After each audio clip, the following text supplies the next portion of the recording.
So you've found the perfect home and you're all ready to make an offer. Boo! Yes, you'll be excited, but now is the time to step back and become objective, not emotional. When you make your offer and start negotiating, you need to rely on facts, not emotion. Keep emotions in check and focus on the end goal. This is not about feelings or ego. Don't let the small stuff get in the way of what you really want. The first thing you need to do is trust your realtor. Look, you trust that your dentist knows what they're doing when they work on your teeth. You trust your lawyer to know how to put together your will. And you trust your accountant to get your taxes done and filed properly. Well, your realtor is your expert in the home buying process. They know what it takes to make a successful offer, and they have your best interest at heart. Think about it. They don't even get paid until you get the keys to your new dream home. And you're probably very smart and you're very good at what you do, but when it comes to real estate, making a good offer and coming up with negotiating strategies, your agent knows or should know much, much more than you do. For one, they'll understand the different market conditions that require different strategies. For example, in a seller's market where demand exceeds supply, the competition amongst buyers can be so fierce. Sellers have the upper hand. Homes sell quickly, sometimes for far more than the asking price, and you'll find yourself in bidding wars. As a buyer, you have less negotiating power. You need to make your offer as attractive as possible.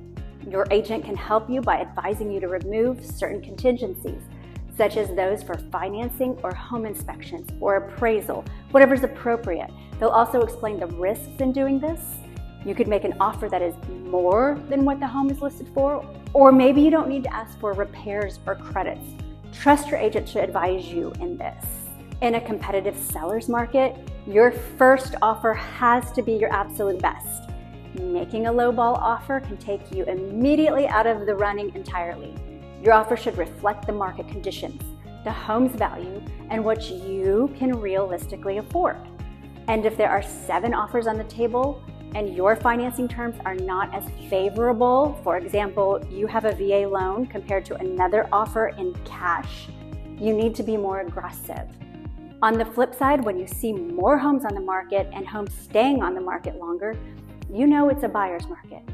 There's an oversupply of homes and less demand.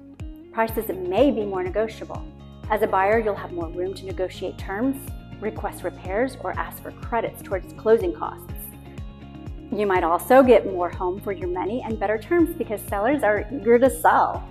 Your agent will be able to tell you exactly what kind of market you're in and how that affects your offer and negotiations.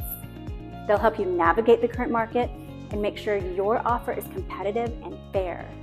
Of course, that means you have to work with an experienced local agent who knows the market, the absorption rate, and the forecast of the local real estate market. Another thing your agent will do is analyze comparable sales to come up with a fair offer price. They'll consider factors like the home's condition, location, upgrades, views, and how it stacks up against similar properties that have recently sold. Also, they'll have done some research to understand the seller's motivation. Do they want a quick sale? Do they have a specific deadline? Do they need to rent back until they find a new home? Knowing all of this makes a difference in creating the offer and making it as attractive as possible. Keep in mind that once your offer is finally signed by both parties, it is a legally binding agreement. If you back out, you'll possibly have legal and financial consequences. Your broker should help you understand all of the language, the terms, and exactly what you're agreeing to before you sign. Bottom line, to get the best possible result when it comes to making an offer and negotiating, first make sure that you have a realtor that you completely trust. Then listen to their professional advice. And when making your decisions during this process, keep a clear head and keep your emotions in check.